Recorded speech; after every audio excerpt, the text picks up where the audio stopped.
Hello मेरे बेटे। Yes. हाँ तो बेटा देखो, आज हम लोग बात करेंगे प्रिंसिपल ऑफ सुपरपोजिशन के बारे में। इलेक्ट्रोस्टैट का ये हमारा थर्ड लेक्चर सीरीज है और कल मैं वीडियो डाल नहीं पाया था किसी कारण से। आज हम लोग ये वीडियो अभी मैं आप लोगों के लिए लेके आया हूँ और इसमें हम लोग बात करेंगे प्रिंसिपल ऑफ सुपरपोजिशन क्या होता है, कैसे हम लोग इसको डिफाइन कर सकते हैं।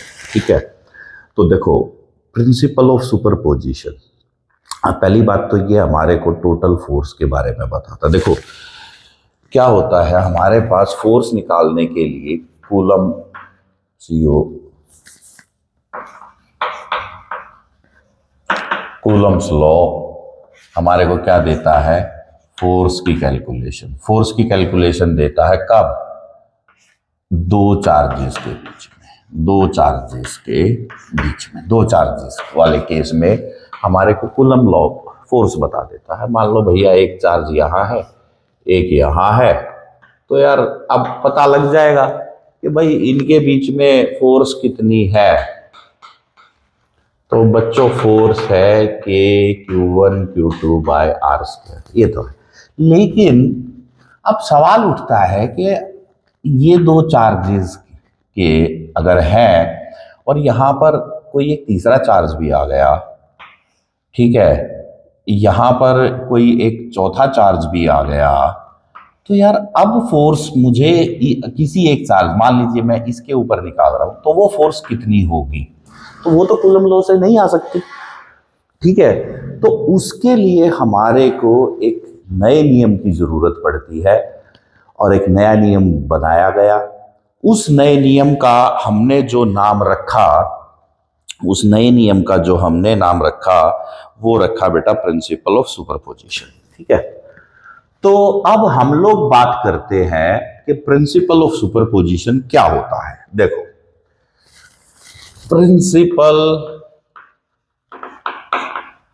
ऑफ सुपरपोजिशन, ठीक है, देखो प्रिंसिपल ऑफ सुपरपोजिशन हमारे को जब बहुत सारे चार्जेस अगर एक जगह पर प्रेजेंट हैं, उनमें से किसी एक चार्ज के ऊपर अगर हमें फोर्स निकालनी है, तो ऐसी कंडीशन में हम इस प्रिंसिपल का यूज करेंगे। ठीक है, ये प्रिंसिपल भी कूलम लॉ के इस फॉर्मूले को ही यूज करेगा, एक कंडीशन। दूसरी, जो फोर्स है वो वेक्टर क्वांटिटी है, तो उस वेक्टर क्वांटिटी की डायरेक्शन भी महत्वपूर्ण है, डायरेक्शन भी इंपॉर्टेंट है और उसका मैग्नीट्यूड भी इंपॉर्टेंट है। यानी कि हमें दोनों वैल्यू पता होनी चाहिए कि फोर्स जो इसके ऊपर जो फोर्स लगेगी इन तीनों चार्जेस की वजह से, उस फोर्स के डायरेक्शन किधर आएगी, प्लस उसका मैग्नीट्यूड कितना आएगा। ये बात है या नहीं है? तो ऐसी कंडीशन को सॉल्व करने के लिए हम लोग प्रिंसिपल ऑफ सुपरपोजिशन का इस्तेमाल करेंगे। अब पहले तो हम इसकी डेफिनेशन देखते हैं, या फिर हम लोग ये देखते हैं कि ये जो प्रिंसिपल ऑफ सुपरपोजिशन है ये हमारे को क्या देगा। तो पहली बात तो ये क्या देता है, it gives total force acting on a charge when many charges are present। जब बहुत सारे चार्ज प्रेजेंट हो तो ये हमारे को वो टोटल फोर्स के बारे में बताता है। ठीक है ना, यानी कि ये बता रहा है कि इनकी आपस की जो इंटरेक्टिंग फोर्स है इसकी, ठीक है, अब इन दोनों की तो हो गई, अब ये वाला कहां से करेगा, ये इस लाइन के अलोंग करेगा, ठीक है ना, इधर इंटरेक्ट करेगा। तो ये हमारे को ये बताता है कि भाई इनकी आपस की जो इंटरेक्शन है फोर्सेस की, वो हमारे को पता लगेगी। और अब उस सब को पता करने के लिए सबसे पहले हम सीखते हैं इसकी डेफिनेशन क्या है। तो डेफिनेशन देखो क्या होती है, डेफिनेशन होती है the total force acting on a charge, the total force acting on a charge due to the presence of other charges is equal to vector sum of all the individual forces acting on that charge. बात समझ आ गई? क्या बोला मैंने? Total force acting on a charge, एक charge के ऊपर जो टोटल फोर्स लग रही है बहुत सारे चार्जेस की वजह से, वो उन सभी इंडिविजुअल चार्जेस की इंटरेक्शन का वेक्टर सम के बराबर आएगा। ठीक है। हालांकि इस प्रिंसिपल को है ना अलग अलग तरीके से भी डिफाइन करा जाता है, बट इसका जो महत्वपूर्ण पॉइंट है वो यही है कि फोर्स का जो नेट फोर्स है उसका वेक्टर सम आएगा। यानी कि अगर मान लीजिए मैं इसको 1 नाम देता हूं, तो एफ नेट जो मेरे पास आएगी वो F1 का सम, F2 का सम और F3 का सम, इन सब के सम के वेक्टर के बराबर आएगी। ऐसे आएगी, वेक्टर का साइन डाल दिया, वेक्टर सम के बराबर आएगी। तो ये हो गया बेटा हमारा प्रिंसिपल ऑफ सुपरपोजिशन। ठीक है। अब कंडीशंस क्या होंगी? देखो, प्रिंसिपल ऑफ सुपरपोजिशन की डेफिनेशन कभी पेपर में नहीं आएगी। कोई नहीं पूछेगा तुमसे कि डिफाइन प्रिंसिपल ऑफ सुपरपोजिशन, कोई मतलब नहीं है। ये टॉपिक नीट में, जेई में और सीबीएसई में हर बार आपको न्यूमेरिकल ही पूछेगा यहां से, ये टॉपिक। ठीक है। तो अब सवाल उठता है कि न्यूमेरिकल अगर होंगे तो वो किस कंडीशंस में होंगे? देखो, न्यूमेरिकल अगर होंगे तो बहुत सारे होंगे। मैं बेसिक कॉन्फ़िगरेशन से उठा के चलता हूं और आपको सबसे पहले, मैं आगे जाने से पहले थोड़ा सा एक बार 11th क्लास के वेक्टर वाला कंडीशन एक बार मैं डिस्कस करता हूं, क्योंकि उसका बहुत ज्यादा यूज है। क्योंकि वेक्टर सम है ना, वेक्टर सम है तो वेक्टर का फॉर्मूला लगेगा। अब वो फॉर्मूला तो आप लोग भूल चुके हैं, तो फॉर्मूला कौन सा लगेगा? देखो, फॉर्मूला लगेगा रिजल्टेंट वाला, A square plus B square plus 2ab cos theta, ये वाला फॉर्मूला लगेगा। ठीक है। अब इसमें ए क्या है? ए एक फोर्स है। बी क्या है? बी दूसरी फोर्स है। ठीक है, क्लियर है? आर क्या है? वो एफ नेट है। ठीक है। और cos थीटा क्या है? cos थीटा है एंगल। ठीक है। किसका? रिजल्टेंट फोर्सेस का। किसका है? जो रिजल्टेंट फोर्सेस है उनका एंगल है ये। बात को हमने बिल्कुल ब्रेक करके एक एक स्टेप में सीखा कि ये क्या होगा। तो अगर मैं अब इस फॉर्मूले को इसकी फॉर्म में क्रिएट करूं तो एफ नेट क्या होगा? F1 square F2 square 2F1 F2 cos theta. अब यार देखो, ये F1 आ गया, F2 आ गया। F1 और F2 तो किससे आएगा? वो तो इससे आएगा। अब सवाल उठता है यार ये cos थीटा कैसे सॉल्व होगा? ठीक है, बाकी तो सब आ ही जाएगा। अगर मान लीजिए हमारे पास एक ऐसी कंडीशन आ गई जहां मैग्नीट्यूड भी सेम है और डिस्टेंस भी सेम है, तो इसका मतलब F1 और F2 तो बराबर ही आएंगे, तो कोई दिक्कत ही नहीं है। लेकिन क्या बदलेगा? वेक्टर सम वाली जो कंडीशन है ना इसकी डेफिनेशन में, वो ये एंगल ही बदलेगा। हमें इस एंगल पर बड़ा ध्यान रखना है, ये एंगल कैसे चलता है। अब देखो, इसमें जो एंगल होंगे ना, आपसे बड़े ही सिंप्लीफाइड से क्वेश्चन पूछे जाते हैं।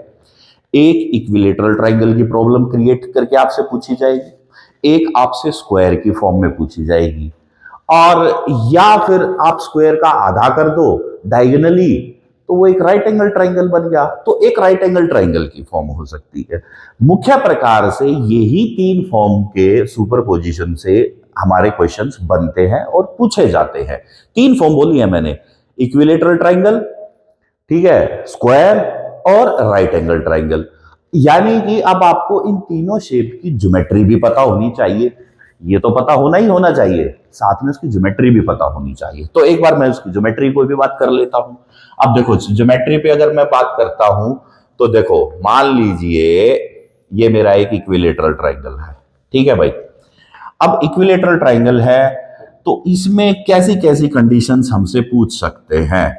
देखो, बहुत ही आसान तरीके से और बहुत ही बढ़िया तरीके से मैं आपके सामने ये बात रख रहा हूं। बड़े ध्यान से इस वीडियो को देखो, कॉन्सेंट्रेट करके देखो। और कैसे देखना है?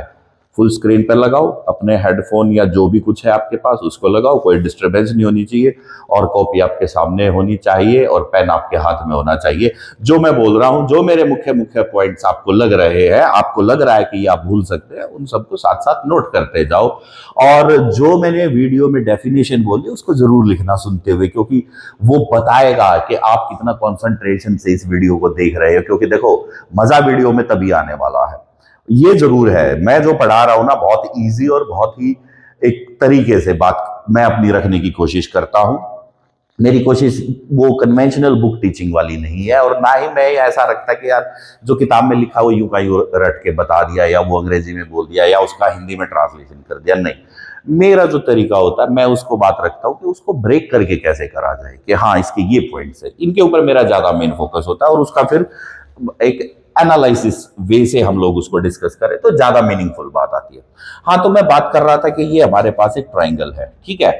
अब देखो, ट्राइंगल है, इक्विलेटरल ट्राइंगल है। सबसे पहले तो अगर मान लीजिए कि आपसे पूछ लिया जाए कि यार इसके ऊपर फोर्स कितनी आएगी इन दोनों की वजह से, लेट्स सपोज ये तीनों के तीनों पॉजिटिव चार्ज है। अब यार एक बात बताओ, ये वाला चार्ज, इसके हम नाम रख लेते हैं 1 2 3। हमसे पूछा गया है कि यार तीसरे के ऊपर फोर्स बताओ क्या होगी, ठीक है, ये कंडीशन याद रखना। अच्छा, क्वेश्चन को वो दूसरा क्या तरीका पूछ सकता है कि इसके अंदर सेंट्रोड में, ये हमारा सेंट्रोड पॉइंट होता है ना, सेंट्रोड होता है, यहां पर अगर मैंने एक चार्ज क्यू रख दिया तो ये बताओ इसके ऊपर इन तीनों के वजह से क्या फोर्स आएगी। ये भी एक क्वेश्चन हो सकता है। 2 क्वेश्चन हो गए। चलो, अब वो क्या करेगा कि यार इनकी पोलैरिटी को भी बदल के दे सकता है कि ये तो सारे पॉजिटिव थे जी, ठीक है। अब क्वेश्चन को वो ऐसे भी पूछ लेगा कि ये माइनस का चार्ज है, ये प्लस का चार्ज है, और यहां पर भी मैंने एक प्लस का चार्ज रख दिया। अब वो आपसे पूछ लेगा कि भाई ये बताओ इसके ऊपर नेट फोर्स कितनी आएगी, ठीक है। अब आपको नेट फोर्स बतानी पड़ेगी। तो अब उस फोर्स का मैग्नीट्यूड भले ही सेम आ जाए पिछले बार की तरह, लेकिन डायरेक्शन उल्टी आएगी, उसकी डायरेक्शन में बहुत डिफरेंस आ जाएगा। तो ये है क्यों, क्योंकि देखो इस केस में अगर यहां पर जब तीनों पॉजिटिव थे तो रिपल्शन होगा, ये फोर्स इधर जाएगी, 1 और 3 की फोर्स इधर जाएगी, तो मैं इसको 1 3 लिख देता हूं। 1 और 2 की फोर्स इधर जाएगी, यानी कि इसको मैं लिख देता हूं, सॉरी 1 3 नहीं लिखेंगे, इसको 3 1 लिखेंगे, और इसको लिखेंगे 3 2। यानी कि तीसरे चार्ज के ऊपर पहले की वजह से जो फोर्स लगी वो F31 है, उसकी डायरेक्शन ये है। तीसरे चार्ज के ऊपर दूसरे की वजह से फोर्स लगी वो ये है। चलो, वेक्टर भी डाल दिया। अब आप देखो, ये तो एक पैरेललोग्राम की शेप बन गई ना, तो रिजल्टेंट किधर जाना चाहिए, इधर आना चाहिए। ये एंगल अब कितना बनेगा, एक ही वर्टेक्स पर, राइट एंगल ट्राइंगल पर ये एंगल जितना होगा उतना ही एंगल भी होगा। होगा क्या नहीं होगा, तो ये एंगल थीटा आएगा। लेट्स सपोज अगर मैंने इसको थीटा दिया, इक्विलेटरल ट्राइंगल है तो ये थीटा है। अब थीटा इक्विलेटरल में क्या होता है, 60 डिग्री होता है, 60 डिग्री, तो ये भी कितना ही आएगा, 60 डिग्री, 60 मतलब 60 degree. So this angle will also be equal to 60 degree, ये भी 60 डिग्री रहेगा। तो इसका मतलब अब यहां पर cos थीटा कितना आ गया, 60 आ गया। मैंने बोला था कि देखना वो जो थीटा है वो वेरी करेगा, ठीक है। अब यहां पर देखो यार, ये इसको अट्रैक्ट करेगा अपनी तरफ, इधर इधर अट्रैक्ट करेगा, ठीक है। ये इसको रिपेल करेगा इधर ऐसे। तो यार अब ये जो एंगल है ये अब बदल गया। अब ये एंगल आपको पता है कि यार ये एंगल तो एक्सटीरियर एंगल बन गया। तो एक्सटीरियर एंगल अगर बनेगा तो क्या बनेगा, डबल हो जाएगा। यानी कि यहां पर जो कॉस है वो 2 थीटा हो जाएगा। अगर थीटा 60 था, इक्विलेटरल ट्राइंगल है, अब ये वैल्यू हो जाएगी cos 120। यानी कि अब ये जो नेट फोर्स है वो 120 डिग्री से चेंज होगी इस वाले केस में, ये फोर्स जो है इस वाले केस में 60 डिग्री से चेंज होगी, 60 डिग्री से। देखो कितनी बढ़िया बात आ गई ना। एक ही ट्राइंगल, एक ही ट्राइंगल, इक्विलेटरल ट्राइंगल, चार्ज की बस पोलैरिटी बदलने से फोर्स का मान बदल गया। मान मतलब मैग्नीट्यूड बदल गया कि फोर्स है कितनी, डायरेक्शन भी बदल गई। देखो इंटरेस्टिंग बात। अच्छा, अब मैं आपको एक और इंटरेस्टिंग बात रखता हूं। दो केस मैंने रख दिया आपके सामने, मैंने आपको एंगल बता दिया, एंगल ये आ गया इस केस में एंगल ये आ गया। अब देखना इंटरेस्टिंग, बहुत ही बढ़िया बात बताऊंगा। अब अगर मान लो कि मैं यहां पर चार्ज यही रहेंगे, अब मैंने इन चार्जेस को जो है ना, इनको पोजीशन को मैंने चेंज कर दिया, बस पोजीशन चेंज करी है मैंने, कुछ चेंज नहीं करा, सिर्फ पोजीशन चेंज करी है। कैसे चेंज करी, इधर देखो। अब यार यहां पर अगर मैं ये रख दिया मैंने प्लस क्यू चार्ज, यहां रख दिया मैंने प्लस क्यू चार्ज, और बेटा यहां रख दिया मैंने माइनस क्यू चार्ज। अब एक बात देखो यार, अब तो ये अट्रैक्ट करेंगे ना, ये भी इसको अट्रैक्ट करेगा, ये भी इसको अट्रैक्ट करेगा। अल्टीमेटली रिजल्टेंट फोर्स अब एफ नेट इधर आएगी। यहां पर मैं इसको F1 नाम दे दो, इसको F2 नाम दे दो, क्या फर्क पड़ रहा है, क्योंकि यहां पर भी मैंने, अगर मैं इसको F1 नाम दे रहा हूं, इसको मैं F2 दे रहा हूं, तो F नेट मुझे यहां नाम देना पड़ेगा। यहां मैंने 1 2 3 लिखा था, तो 3 1 और 3 2 नाम दे दिया था।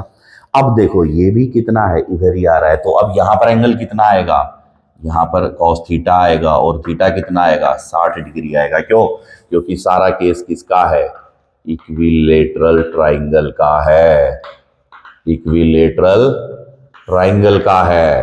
प्रॉब्लम हमारी ऐसी ही होती है। मैं आपको यहां पर पहले क्या सिखा रहा हूं, एंगल सिखा रहा हूं, क्योंकि प्रॉब्लम आपको अगर एक बार समझ में आ गई एंगल कैसे लेने हैं, और आपको पता लग गया फॉर्मूला ये लगना है, यकीन मान लो कुछ बचेगा ही नहीं, और सारे क्वेश्चन तुम देखते ही फोड़ दोगे। और मैं हमेशा एक बात मानता हूं कि फिजिक्स में सीबीएसई लेवल पर और नीट लेवल पर 50% से ज्यादा सवाल बिना कागज और बिना पेन के सॉल्व होने चाहिए। ये मैं आपको ऑन रिकॉर्ड पूरे यूट्यूब पर पूरे देश के सामने बोल रहा हूं, ऐसा होना चाहिए। आपको अपने स्किल्स ऐसे डेवलप करने पड़ेंगे, तभी फिजिक्स आप सीख पाओगे। जब ये स्किल्स डेवलप हो जाए ना, कि आप जो भी पेपर है उसको more than 50% paper, more than 50%, और हालांकि अगर प्रैक्टिस अच्छी है तो मैं आपको बता देता हूं कि 70% क्वेश्चंस मेंटली सॉल्व होने चाहिए। इसीलिए आपको नीट में, या जो आपका आजकल का जो पैटर्न चल रहा है एनईपी में, वहां 1 मिनट का सवाल दिया जाता है, बिकॉज दे वांट कि आप अपने स्किल ऐसे डेवलप करो कि 1 मिनट में सवाल हो जाना चाहिए। हाँ, सारे सवाल नहीं होते हैं, ये सच है, लेकिन जिस सवाल में 1.5 मिनट लग रही है, तो एक सवाल ऐसा भी आएगा कि जो मात्र 30 सेकंड में हो जाएगा। एवरेज पूरे पेपर की 1 मिनट ही आएगी, ये सच है। ठीक है, पेपर ऐसा ही बनता है, क्योंकि हमारे को अपने स्किल्स डेवलप करने होते हैं, तो वो स्किल्स पर ही मैं बात कर रहा हूं। अब देखो यहां पर क्या हो गया, ये एफ नेट हो गया, इधर हो गया, एंगल देखो कि कैसे बदलते रहे, इधर 60 था, इधर 120 आ गया, इधर फिर से 60 आ गया। इंटरेस्टिंग फैक्ट है। अब यार देखो, इस फॉर्मूले को मैं वेरी कर लेता हूं, इस फॉर्मूले को मैं वेरी कर लेता हूं, ठीक है। तो थोड़ा सा एक बार इसको जगह बना लेता हूं और लिखने की, ठीक है। अच्छा, ये वाली बात तो आप लोगों को समझ में आ गई है कि हाँ जी, ये वाली बात आपको क्लियर समझ में आ गई है। अब इस बात को मैं हटा देता हूं, हटा दिया मैंने, ठीक है। और जहां पर भी आपको बोर्ड पे जो मैंने लिखा है उसको आप समझने के लिए बेटा वीडियो को पॉज करके, वीडियो को पॉज करके आप उसको अपनी नोटबुक में लिखते रहो। जितना आप लिखोगे मेरे वीडियो के साथ साथ में, यकीन मान लेना फिजिक्स उतनी ही सीख जाओगे। और मैं गारंटी से देता हूं ये बात कि मैं इस बोर्ड का इस्तेमाल क्यों करता हूं, मैं आपको बता रहा हूं, मेरी बात को समझना। ये स्मार्ट बोर्ड भी तो रख सकता हूं मैं, क्यों नहीं रख, नहीं, स्मार्ट बोर्ड में है ना टीचर आलसी हो जाता है। मुझे ये पता है, औरों का मैं नहीं कहता, किसी का, मैं अपना कहता हूं, मुझे पता है मैं आलसी हो जाऊंगा। क्यों हो जाऊंगा, मैं सारा का सारा तो यहां पर डाल दूंगा डाटा, फिर मैं उसको लिखूंगा, वो सारा सेव हो जाएगा, बार बार वही रिपीट, नहीं, वो नहीं। अगर मैंने को एक टॉपिक 10 बार पढ़ाना है तो 10 बार मैं उसको हर बार लिखना पसंद करूंगा। That's why I prefer this board, this is the only reason, ये बात याद रखो।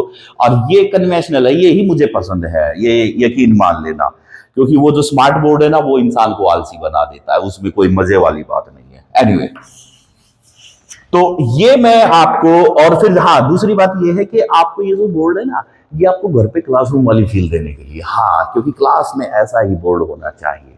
स्मार्ट बोर्ड होता है, उसके अपने एडवांटेजेस हैं, लेकिन उसके डिसएडवांटेजेस भी हैं, क्योंकि हर सिक्के के दो पहलू होते हैं। तो मुझे ऐसा लगता है, देखो हो सकता है कि मैं गलत भी हूं, मैं कोई ये क्लेम नहीं करता कि मैं ही ठीक हूं, बट यस मेरे लिए ये ज्यादा अच्छा है, आपके लिए भी यही अच्छा है, क्योंकि इसमें हर बार मुझे नया लिखना पड़ेगा। एनीवे, अब मैं कॉस थीटा की वेरिएशंस पे लिखता हूं। देखो बेटा, अगर थीटा 60 है, पहला मैं केस ले लेता हूं थीटा 60 का। अब थीटा 60 का कौन कौन से केस थे, यानी कि थीटा 60, एक तो ये केस था, ये वाला, एक केस ये था थीटा 60 का।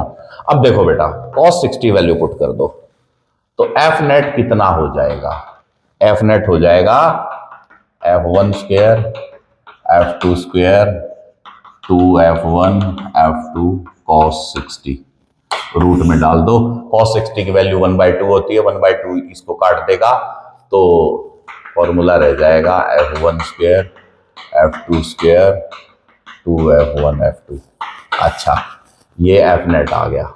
अब देखो इसमें इंटरेस्टिंग बात क्या है, अगर मैग्नीट्यूड सेम है, if magnitude of charges is equal to other charge magnitude, तो F1 का मैग्नीट्यूड F2 के मैग्नीट्यूड पर, मैं ये मोड में इसलिए डाल रहा हूं ताकि आपको क्लियर हो जाए कि मैग्नीट्यूड पे बात कर रहा हूं, मैं डायरेक्शन पे बात नहीं कर रहा, इसलिए ये कोई कॉम्प्लेक्स तरीका नहीं बना रहा हूं मैं, इसकी को बस ये बताने के लिए कि ये मैग्नीट्यूड पर बात कर रहा हूं मैं।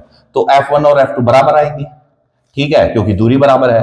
अगर F1 और F2 बराबर है, उस केस में लेट सपोज मैं इसको F नाम दे लेता हूं। F नाम देते ही ये भी क्या हो जाएगा 2F स्क्वायर, ये भी क्या हो जाएगा 2F स्क्वायर।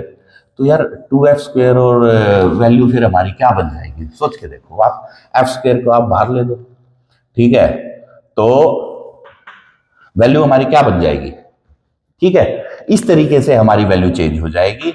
और जो है सॉरी, cos 60 की वैल्यू 1/2 होती है, थोड़ा मैं ये 160 को मैं cos 60 की वैल्यू 1/2 में लिखना भूल गया था, अब मैंने लिखा है, इसको ध्यान रखना, 1/2 और 1/2 यहां हो जाएगा, ये इसको काट देगा, तो अब ये फॉर्मूला क्या बन जाएगा एफ नेट का फॉर्मूला बन जाएगा F1 F square plus F square.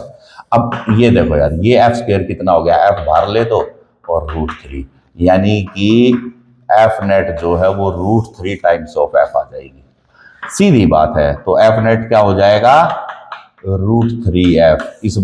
इस ट्रिक को अपने दिमाग में बैठा लेना, और देखो अभी मैं क्वेश्चन लिखूंगा तुम्हारे सामने, और क्वेश्चन 1 मिनट में सॉल्व हो जाएगा, 1 मिनट में, ये ध्यान रखना, स्किल की बात कर रहा हूं मैं यहां पर। F नेट हो गया √3F।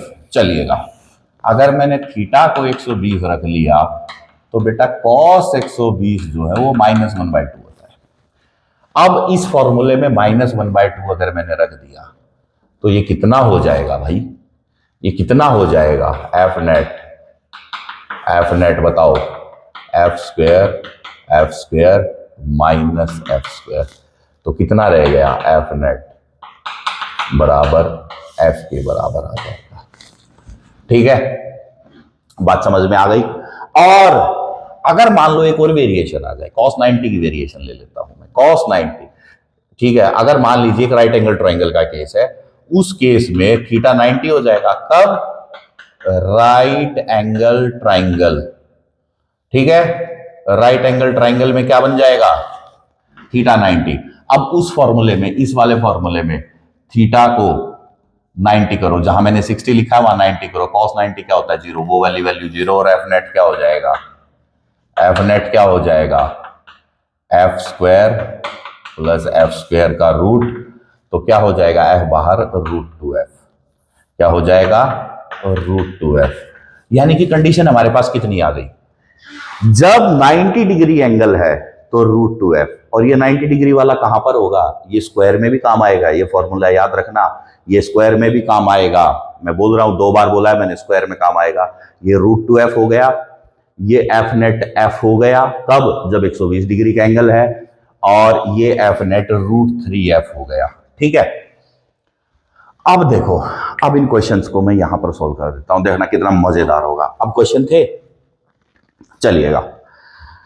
अब इस क्वेश्चन को भैया लैंग्वेज में लिख के दे दिया आपको, और उन्होंने क्या बोल दिया, consider three charges Q1, Q2 and Q3 all are, calculate the force on charge 3 due to the presence of charge 1 and 2। आपसे पूछ लिया, बस यही क्वेश्चन है, आपके सामने ये लिख के दे दिया। अब क्या करोगे भाई तुम लोग, अब ये वाली कंडीशन लगाओगे, cos 60 की वैल्यू है, इक्विलेटरल ट्राइंगल वो बोल रहा है, ठीक है। अगर नहीं बोला क्वेश्चन में तो बोलता है three charges are placed at the vertex of equilateral triangle, ठीक है, कोणों पे रखा हुआ है ना इक्विलेटरल ट्राइंगल, तो डिस्टेंस तो बराबर ही हो गया। अब डिस्टेंस मान लो L है, डिस्टेंस मान लो L है, इक्वल है तो L ही ले लिया। तो अब आप चाहे कहीं पर भी किसी के भी ऊपर किसी से भी फोर्स निकाल लेना, cos 60 वाली कंडीशन सेटिस्फाई हो जाएगी, और cos 60 वैल्यू वहां पर वो देखो ये वाली कितनी फोर्स आ जाएगी, √3F। तो F नेट कितनी हो जाएगी, √3F, ये कंडीशन हो जाएगी। अब अगर ये है, उसने बोल दिया कि three charges plus Q minus Q and plus Q are present, calculate the force on charge plus Q placed at point A of a equilateral triangle. अब ये भी डिस्टेंस L ले लो। ये प्रॉब्लम सॉल्व कैसे हो जाएगी, cos 120 लेंगे, ठीक है, cos 120 लेंगे तो कितनी वैल्यू हो जाएगी, कितनी वैल्यू हो जाएगी, बोलो कितनी वैल्यू हो जाएगी, -1/2। -1/2 का फॉर्मूला पुट करते ही एफ नेट कितना हो जाएगा, इस वाली प्रॉब्लम में एफ के बराबर हो जाएगा। एफ क्या था, KQ²/R², बस खत्म हो गई बात। यहां cos 60 का फॉर्मूला लग जाएगा, सेम प्रॉब्लम, बात खत्म। ऐसे प्रॉब्लम आपके सामने बहुत आएंगे ट्राइंगल की। ऐसी प्रॉब्लम आपके मटेरियल में, चाहे आप एनसीईआरटी से पढ़ लें, चाहे आप कोई मटेरियल कहीं का उठा लें, ऐसी प्रॉब्लम हर बुक में मिलेंगी। और इलेक्ट्रिक फील्ड जो टॉपिक है उसमें भी ऐसी प्रॉब्लम होती है, और सेम प्रोसेस चलता है। अब इसके बाद मैं आपको बताता हूं कि भाई अगर स्क्वायर की शेप में है तो क्या, अच्छा स्क्वायर से पहले मैं आपको बताता हूं कि इसमें अगर सेंट्रोइड पर अगर कोई चार्ज रख दिया जाएगा तो उसको कैसे सॉर्ट आउट करेंगे, उस समस्या का समाधान कैसे करेंगे। ये वाली बातें आपको क्लियर हो गई ना। तो चलो अब यार मैं लिख रहा हूं, ये देखो बेटा, देखो 1 मिनट में सवाल ऐसे ही होगा इन्हीं स्किल्स की हेल्प से। यहां पर चार्ज मैंने रख दिया +Q, यहां पर भी रख दिया +Q, और यहां पर भी रख दिया +Q, और इसके सेंट्रोइड के ऊपर एक चार्ज है यहां पर Q, और पूछ लिया कि भैया इस पर calculate F net on charge Q due to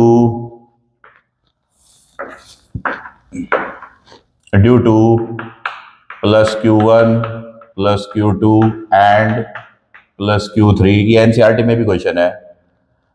F net on charge Q at centroid due to +Q1 +Q2 and +Q3 placed at vertex of equilateral triangle. मजा आ गया ना, बिल्कुल। अब देखो यार ये क्वेश्चन है ना, बहुत बच्चों वाला सवाल है, इस क्वेश्चन की तो कोई औकात ही नहीं है। पूछो कैसे, देखो आप एनसीईआरटी का सॉल्यूशन देखेंगे या किसी बुक में देखेंगे कि लंबा थोड़ा सा सॉल्यूशन आपको दे रखा होगा, वो भी तरीका है, लेकिन मैं ये बात मानता हूं कि हर सवाल को करने के ना कई तरीके होते हैं। तो यार जब सिलेबस हमारा इस तरीके से है, एनटीए हमसे ये जानना चाह रहा है कि यार 1 मिनट में मुझे जवाब दो। अब यार 1 मिनट में आधे पेज का या 1 पेज का सॉल्यूशन तो होगा नहीं बेटा। तो वो क्या कहना चाह रहा है कि कौन सा स्किल तुम्हें डेवलप करना है, आपको इस प्रकार का स्किल डेवलप करना है। कैसे, अब देखो लॉजिक से क्वेश्चन सॉल्व होता है, कैलकुलेशन से भी होते हैं, बट लॉजिक अगर लगाने सीख गए तो इससे तो बढ़िया बात ही नहीं होगी। अब तुम देखो, हमें पता है कि ये साइड अगर L है, ठीक है, तो यार सेंट्रोइड का डिस्टेंस यहां से और यहां से बराबर है। बराबर है कि नहीं बराबर है? बिल्कुल बराबर है। डिस्टेंस बराबर है, इसका और इसका मैग्नीट्यूड बराबर है, इसका इसका मैग्नीट्यूड बराबर है, इसका इसका मैग्नीट्यूड बराबर है, क्योंकि मैंने ये बोला है +Q1 +Q2 +Q3, और ये तीनों चार्जेस जो है ना ये Q के बराबर है।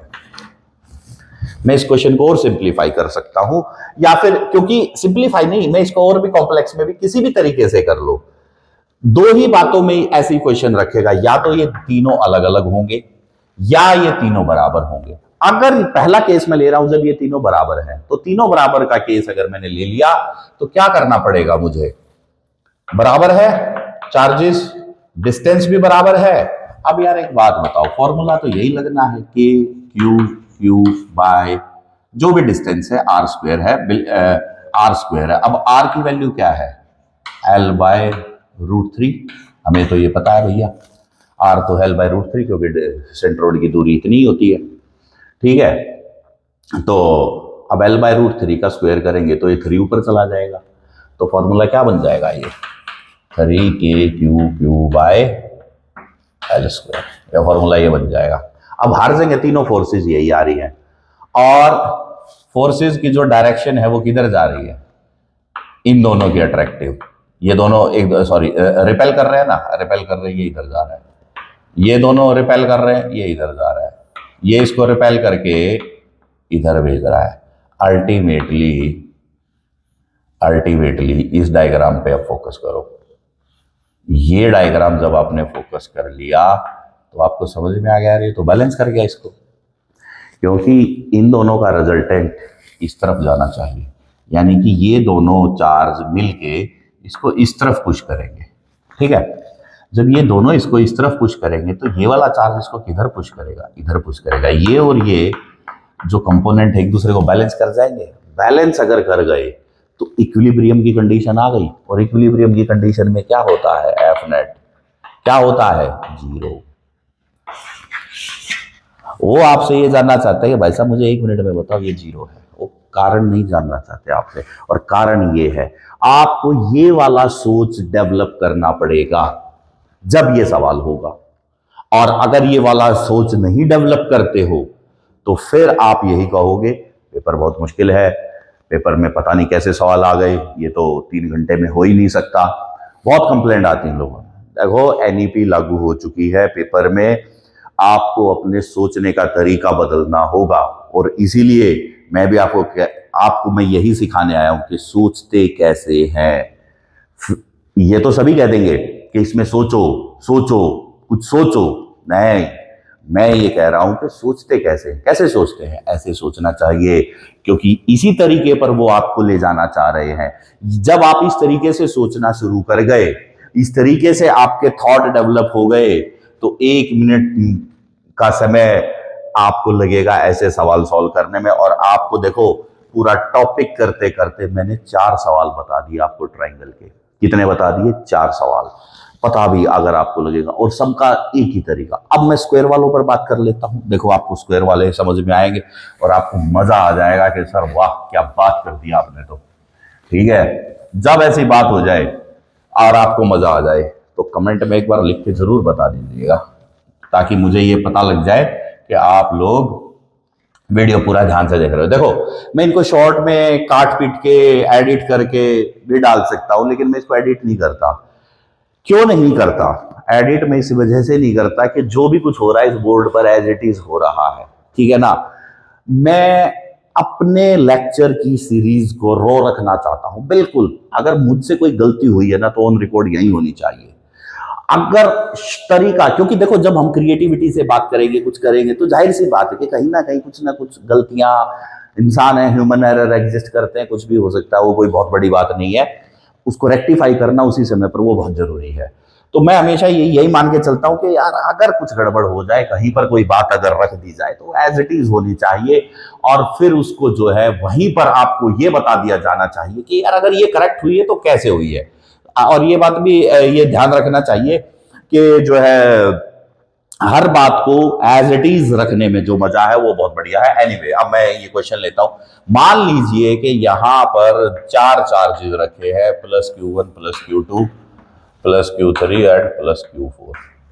अब ये जो प्रॉब्लम है ना, ये दो तरीके से पूछी जाएगी मुख्य प्रकार से। या तो आपसे पूछा जाएगा कि यार इसके जो सेंटर है ना स्क्वायर का, यहां पर एक चार्ज हमने रख दिया, क्यों। अब पूछेंगे ये इसके ऊपर फोर्स बताओ कितनी है। ठीक है, प्रोवाइडेड ये चारों चार्ज बराबर है, चारों चार्ज बराबर हैं, +Q1 +Q2 +Q3 बराबर +Q4, ये सब Q के बराबर है। ठीक है, ये सब क्या है, Q के बराबर है। चलिएगा, रिपल्शन होगा, बिल्कुल होगा, क्योंकि ये भी पॉजिटिव ले लिया। अब ये चार्ज इसको किधर रिपेल करेगा, इधर करेगा। ये इसको किधर करेगा, इधर रिपेल करेगा। तो और ये वाला चार्ज इसको किधर भेजेगा, इधर भेजेगा। ये इसको किधर भेजेगा, इधर भेजेगा। यार एक बात बताओ, दूरी सेम है, चार्जेस का मैग्नीट्यूड सेम है, तो नेट फोर्स क्या आएगी, लॉजिक लगाओ, लॉजिक लगाओ, 0 आएगी। क्यों, क्योंकि जितना ये इसको इधर भेज रहा है, जिस फोर्स से ये इसको इधर रिपेल कर रहा है, उसी फोर्स से ये इसको रिपेल कर रहा है। अल्टीमेटली ये दोनों फोर्सेस एक दूसरे को बैलेंस कर देंगी, और जब जहां फोर्स बराबर आ जाए, इसका मतलब वो ऑब्जेक्ट कहीं नहीं खिसकने वाला। ठीक है, क्योंकि फोर्स का डिफरेंस तो क्रिएट करना जरूरी ना। यार एक बात बताओ, आप अगर किसी ऑब्जेक्ट को धकाना चाह रहे हो, आप इसको इधर धकाना चाह रहे हो, तो भाई सीधी सी बात है ना, इधर फोर्स कम होना चाहिए, इधर ज्यादा होना चाहिए। यहां पर आप जब ये ज्यादा फोर्स लगाओगे, दो लाइनें लगा दी मैंने, ज्यादा फोर्स लगा, तभी तो ये इधर जाएगा, राइट। हाँ, तो इसीलिए अब ऐसा ही यहां हो रहा है कि जितना ये इसको रिपेल कर रहा है, इस चार्ज को ये जितना रिपेल कर रहा है इस तरफ, ये भी तो उसको उतना ही रिपेल कर रहा है उस तरफ। लॉजिक डेवलप हो गया यार कि चारों फोर्सेस एक दूसरे के बराबर आ गई, तो एफ नेट क्या हो जाएगा, बोला सर 0 हो जाएगा, कहीं नहीं जाएगा ये चार्ज। ठीक है, अब आप इसमें जो है लगा लो, यूं तो वेक्टर सम का तरीका लगा लो, आप कूलम्स लॉ लगा लो, बड़े बड़े सॉल्यूशन लगा लो, आप कुछ नहीं होगा। ठीक है, रिजल्ट फिर भी आखिर में 0 ही आएगा। इस तरीके से सॉल्व करो, क्योंकि जब आपको 1 मिनट की बात कह रहा है, तो वो आपसे ये नहीं कह रहा है कि यार कन्वेंशनल वे था उसी तरीके से क्वेश्चन को सोल्व करो। नहीं, वो ये कह रहा है कि इनको दूसरे तरीके से लेके आओ, मुझे बताओ कैसा होगा। हाँ, चार्जेस अलग अलग हैं, तो ये कभी भी नहीं हो पाएंगे, इस तरीके से नहीं हो पाएगा। फिर आपको जो है ना पूरा प्रॉपर हर फोर्स को निकालना पड़ेगा, उसका वेक्टर सब निकालना पड़ेगा, और वो एक लंबी कैलकुलेशन है। और आजकल ऐसे क्वेश्चन नहीं आ रहे, ये बात दिमाग में रखो, ऐसे क्वेश्चन नहीं आ रहे। अब मैं अगला एक क्वेश्चन ले लेता हूं। अब मान लीजिए कि आपसे ये पूछ लेगा अब आपसे वो ये पूछ लेगा कि भाई मुझे बताओ कि इनमें से किसी भी एक चार्ज के ऊपर फोर्स क्या होगी। ये देखो, मान लीजिए कि यहां पर मैंने एक चार्ज क्यू रख लिया बेटा, मैंने ये रख लिया क्यू। ठीक है, यहां पर भी एक चार्ज क्यू है, यहां भी क्यू है, और यहां पर भी क्यू है। वो कह रहा है कि यार इसके ऊपर फोर्स बताओ। इसका नाम मैं चलो 4 रख लेता हूं, इसका नाम मैं 3 रख लेता हूं, इसका नाम 2 और इसका नाम 1। वो कह रहा है कि फोर्स ऑन Q4 कितनी होगी, ये बताओ।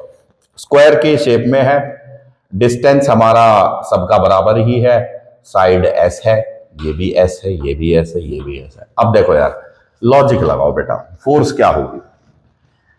देखो ये दोनों कैसे हैं, पॉजिटिव चार्जेस है, सेम पोलैरिटी है। ये इधर फोर्स लगेगी, F3 इधर लग गई। ठीक है, सेम वे से F1 किधर लग गई, इधर लग गई। ठीक है, लग गई, ओके। अब ये वाला भी इसको रिपेल करके किधर भेजने की कोशिश कर रहा है, इधर। ये वाला इसको ये लग गई F2, तो F नेट क्या हो जाएगा, F नेट क्या हो जाएगा। देखो पहली बात तो F नेट हो जाएगा F1 और F3 का जो है वेक्टर सम। तो पहले तो F1 का स्क्वायर करो, F3 का स्क्वायर करो, रूट में डालो, ये हो जाएगा। ठीक है, प्लस उसमें आप F2 की वैल्यू को ऐड कर दो। ठीक है, अब देखो यार, यहां से यहां चार्ज का मैग्नीट्यूड और दूरी सेम थी, तो F1 और F3 बराबर ही आएंगे। जब बराबर आ जाएंगे तो F1 बराबर F3, ये F के बराबर है। ठीक है, मान लीजिए मैंने इसको एफ डैश नाम दे लिया, F1 और F3 को मैंने एफ डैश नाम दे लिया, तो ये कितना हो जाएगा, √2 एफ डैश प्लस F2 बराबर एफ नेट आ जाएगा, ये फोर्स आ जाएगी। ठीक है, अब आपको पता ही है कि F2 को कैसे कैलकुलेट करें। अब यार ये F2 वाला जो पोर्शन है ना, ये लंबा चौड़ा है। देखो फॉर्मूला वही है, KQ² r²। ये जो F2 के लिए ये जो डिस्टेंस है ना, ये डायगोनल वाला डिस्टेंस आ जाएगा। अब ये आप बताओ ये डिस्टेंस कितना होता है, √2s होता है। ठीक है, कैसे होगा, पाइथागोरस लगा लेते हैं। चलो भैया पाइथागोरस लगा लिया मैंने। हाइपोटेन्यूज का square is equal to perpendicular square plus base square. देखो बेस पर बात कर रहे हैं हम लोग, तो s² प्लस s² का रूट अगर मैं करूंगा तो क्या हो जाएगा, √2s हाइपोटेन्यूज, यानी कि ये जो मेरा डायगोनल है ये कितना आ जाएगा, ये मेरा कितना आ जाएगा, ये आ जाएगा √2s। अगर ये वाली वैल्यू √2s है, ठीक है, अब ये डिस्टेंस कितना हो जाएगा, √2s हो जाएगा ना। अब इसका आप स्क्वायर करोगे तो KQ² बाय √2s का होल स्क्वायर हो जाएगा, which is again equal to K² by 2s²। अब देखो बच्चों, ये फॉर्मूला बन गया KQ² बाय s² का 1/2। यानी कि अब जो हमारी F1 और F3 थी वो क्या थी भाई, F1 और F3 तो क्या था, KQ² बाय s² था, क्या था, s² था, है ना, क्या था, KQ² बाय s² था। ये कितना है, ध्यान से देखो, KQ² बाय s² इंटू 2, यानी कि इसकी वैल्यू का हाफ है ये। कितना है ये, इसका हाफ है ये। इंटरेस्टिंग फैक्ट आ चुका है, यानी कि F जो हमारा 2 है, F2 जो है, ये वाली वैल्यू जो है F2, वो ये वाली वैल्यू आ रही KQ² बाय 2s², और ये वाली वैल्यू क्या हो रही है, KQ² बाय s²। तो √2, अब इस फॉर्मूले में इस वैल्यू को डाल देते हैं तो एफ नेट कितना हो जाएगा, एफ नेट हो जाएगा √2 इंटू KQ² बाय s²। एक तो ये बन गया, ठीक है, और F2 कितना बन गया, KQ² बाय 2s², ये बन गया। अब यार इसमें से कॉमन ले दो, KQ² बाय s² की वैल्यू आ गई, √2 प्लस 1/2 का होल स्क्वायर। अब इसको सॉल्व कर देना, ये एफ नेट बन जाएगा। तो देखो इसके फॉर्म में, अब मैग्नीट्यूड दे रखा है, वैल्यूज को उसमें डाल दो, आंसर आ जाएगा। और एमसीक्यू में तो वो जो है इस तरीके से भी सॉल्व कर देगा। अब आप पूछेंगे कि सर ये सवाल तो 1 मिनट का नहीं था। हाँ भैया, ये वाला तो सवाल नहीं है 1 मिनट का, इसमें तो समय लग जाएगा, 2 से 3 मिनट लग जाएंगे। लेकिन जब आपकी प्रैक्टिस अच्छी होगी और आप कॉन्सेंट्रेट करेंगे तो ये सवाल भी तकरीबन 70 सेकंड के अंदर या 60 सेकंड के अंदर ये सवाल भी हो जाता है। कोई बड़ी बात नहीं, क्योंकि हमारे को ये स्क्वायर की ये सारी वैल्यूज हमारे दिमाग में बैठ जाती हैं। तो उसके बाद जैसे जैसे प्रैक्टिस करोगे वैसे वैसे आपकी स्पीड बढ़ती जाएगी। आई होप कि मैं इस टॉपिक के साथ थोड़ा सा जस्टिफाई कर पाया। रटा रटाया तरीका मैं पढ़ाने का बिल्कुल भी चुप नहीं रहता हूँ, और ना ही मेरी ऐसी सोच होती है कि यार बुक वे से ही पढ़ाओ। मेरा ये मानना है कि उस बात को थोड़ा क्रिएटिव वे से लेके आओ। तो क्रिएशन में जो है समय लगता है, बहुत सारा सोचना पड़ता है, सोचने का तरीका बदलना पड़ता है, नहीं तो हर कोई ना इंसान फिजिक्स सीख जाए। और मैंने एक चीज़ देखी है कि हर मैक्सिमम स्टूडेंट जो है ना वो फिजिक्स में स्ट्रगल करते रहते हैं। नहीं बेटा, आपको स्ट्रगल नहीं, आपको अपनी सोच बदलनी है, आपको एक डिफरेंट वे से आपको डेवलप करना है अपने आप को। जिस दिन आप ऐसा कर गए, यकीन मान लेना कि आप फिजिक्स को बहुत इजीली सीख जाओगे। फिजिक्स इतनी मुश्किल नहीं है, रटे रटाए तरीके से फिजिक्स को लेके चलना नहीं है, ठीक है। आई होप कि आपको मेरी बात समझ में आ गई होगी। वीडियो को ज़्यादा लंबा मैं करूँगा नहीं, 40 से 45 मैक्सिमम 50 मिनट, अब ये जितने देर का भी होगा आपके पास आ जाएगा, ठीक है। I hope you have a very good day. Enjoy. Take care. Bye.